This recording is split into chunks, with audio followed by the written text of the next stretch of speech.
Today, gagawa po tayo ng marshmallow dip. Ito po yung dinagdag ko sa aking tindahan. Since na medyo matumal, nagdagdag ako ng ganito.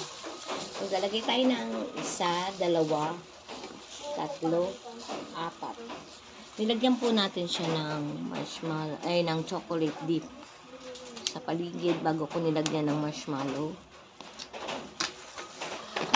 Lalagyan po natin ng chocolate pretzels. Lalagyan po natin ng plain pretzels.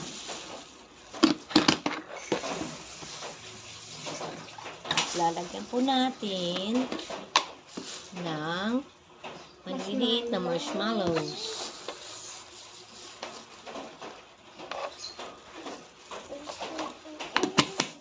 Saka po, lalagyan ulit natin ng chocolate dip.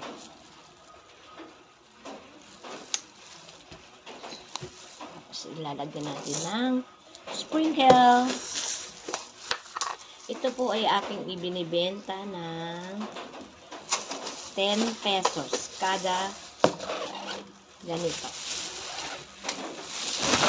Chocolate pretzels.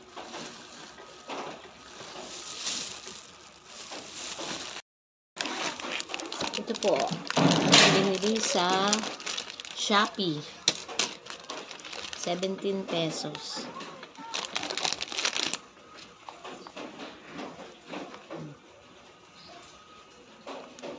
Yan po ang 10 pesos na marshmallow dip.